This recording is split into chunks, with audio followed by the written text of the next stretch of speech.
Assalomu alaykum qadrli do'stlar. Bugun sizlarga kuzda qilingan qalamchalarning natijalarini ko'rsatmoqchiman. Oldingi yillar qalamcha qilganimda ko'pincha natijalarini ko'rsatmas edim va obunachilarimiz natijalarini ko'rsatmaysiz deb yozishardi. Endi xudo xolisa sizlarga har doim ko'rsatib boraman. Albatta chiqarib ildizlarni ham tekshiramiz. Natija qanaqa bo'lishidan qat'iy nazar borini ko'rsataman. O'xshagan bo'lsa o'xshadi, o'xshamagan bo'lsa o'xshamadi. Birinchi bo'lib mana shu 10 ta fikusdan boshlaymiz. Do'stlar, albatta videoga hoziroq like bosib qo'yinglar va o'zingizlarni qiziqtirgan savolni izohda yozinglar. Bu gal xudo xolisa hamma savollarga javob berishga harakat qilaman. Bu qora shahzodalarni biz 21 sentyabr kuni qalamcha qilganmiz. Deyarli 40 kun bo'libdi. Ikkita tepa shoxini va 8 ta bargini qalamcha qilganmiz. Kanalda batafsil video bor, kim ko'rmagan bo'lsa albatta ko'ringlar. Qalamchani vermikulitda qilganmiz. Xudo xolisa hammasi tirik, faqat bitta shunisida ozgincha o'zgarish bor. Hozir 4 ta 5 tasini chiqazib ildizlarini ko'ramiz. Birinchi bo'lib ikkita tepa shoxini ildizlarini ko'rsatmoqchiman. Mana ildizlari yaxshi rivojlangan. Kuz fasli uchun bu zo'r natija. Mana ikkinchisini ham ko'rsataman. 15-oktyabr kuni biz bularga birinchi oziqasini berganmiz. Ildiz o'stirish uchun, ildiz rivojlantirish uchun monofosfat kaliy berganmiz. O'zi har qanaqa qalamchani ildizi ozgincha rivojlangandan keyin albatta fosforli oziqa beringlar. Bu jarayonlarni yanada tezlashtiradi. Bu oziqani berganimiz haqida ikkinchi kanalimizda qisqa ma'lumot bor, qisqa video bor. Do'stlar, shu joyda aytib qo'ymoqchiman, biz Ildiz Life degan kanal ochganmiz. Bu kanalda biz qisqa videolarni qo'yib boramiz. Misol uchun qalamchalarning natijalari, nima qilib boryapmiz, qiziqarli qisqa ma'lumotlar, savol-javoblar bu kanalda bo'ladi. Albatta obuna bo'linglar. Ikkinchi kanal silkasini shu videoni birinchi izohidan yoki videoni opisaniyasidan topasizlar. Bularni qayta ekib qo'ydik. Bulardan 3 tasini chiqazdi, endi hammasini chiqazib o'tirmayman. Birinchi qalamchamizni ildizi juda ham zo'r rivojlangan. Mana ildizlari ko'p va yangi ildizlar ham ko'p chiqyapti. Qalamchamiz sog'lom. Ikkinchi qalamchamizda ildiz nisbatan kamroq chiqqan, mana ko'rib turibsizlar. Lekin qalamchamiz sog'lom. O'zi ildiz kam chiqishi bu tabiiy narsa. Hamma qalamchalarda ildiz chiqish jarayoni har xil bo'ladi. Qaysinadir tezroq, qaysinadir sekinroq, qaysinadir ko'proq, qaysinadir kamroq. Uchinchi qalamchamizni bargi sarg'aygan bo'lsa ham, lekin ildizlari juda ham ko'p va sog'lom. O'zi Ildiz Life kanalida men bu narsani qisqa qilib tushuntirib berdim. Qalamcha sarg'ayishi ikkita sababdan bo'ladi. Yoki qalamcha chirigan, yoki bu tabiiy jarayon. Bunda hech qanaqa chirish alomatlari yo'q, demak bu tabiiy. Hozir men sizlarga shuni misolida yaqqol ko'rsatib beraman. Endi keyingi qalamchalarga o'tamiz. Mana bunga ahamiyat bersanglar, ko'zi ham uyg'onishni boshlagan.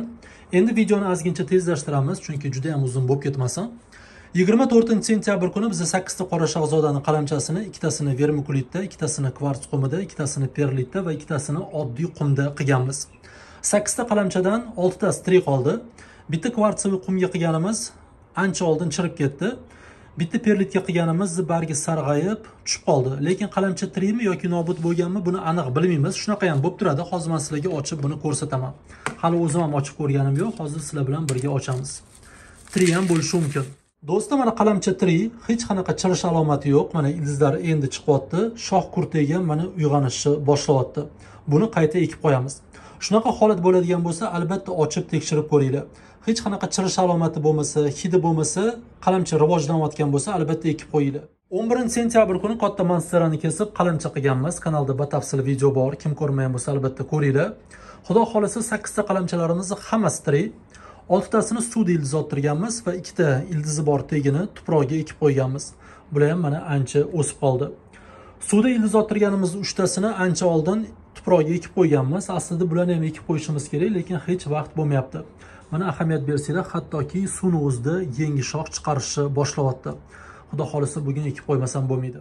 18-oktyabr kuni biz qora zamiya kulkisi bargidan qalamcha qilganmiz. Albatta buni ildizi hali rivojlanmagan, shu uchun ochib ko'rsata olmayman.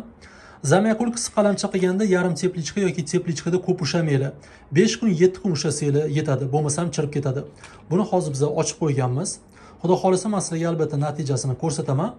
Va do'stlar, shu kunlarda men zamiya kulkisi shoxidan qalamcha qilmoqchiman. Buni ham albatta video qilib ko'rsataman. Zamiya kulkisi shoxidan qalamcha qilish ozgincha qiyin, lekin o'xshasa juda ham tez o'sadi. Misol uchun bular juda ham sekin o'sadi. Bularga yillar kerak. Shoxidan qilsanglar ancha tez o'sadi. Shuning uchun albatta kanalga obuna bo'lib qo'yinglar. Xudo xolasa men sizlarga ko'rsataman. Va shu kunlarda stand-upsiz philodendronlarni perlitda qalamcha qilib qo'ydim. Mana ko'rib turibsizlar, holati juda ham chiroyli turibdi. Bular hali teplichkada turadi. Men sizlarga ko'rsatish uchun ochdim. Va 2 kun oldin philodendron mikansi vermikulitga qalamcha qilib qo'ydim. Buni ham ko'rib turibsizlar, mana holati juda ham chiroyli. Bularni hozir tezroq videoni yakunlab, yana teplichkasiga solib qo'yishim kerak. Do'stlar, Ildiz Life kanaliga obuna bo'lsanglar, buni ham qalamcha qilganimiz haqida qisqa video bor. Ko'rib hammasini tushunib olsanglar bo'ladi. O'zi juda ko'p narsalarni qalamcha qilganmiz. Hozir men sizlarga hammasini ko'rsatadigan bo'lsam, videomiz juda ham cho'zilib ketadi. Shuning uchun albatta kanalimizga obuna bo'linglar. Xudo xolisa men sizlarga hammasini ko'rsatib boraman. Do'stlar, sog' bo'linglar, salomat bo'linglar. Xudo xolisa keyingi videolarda ko'rishguncha.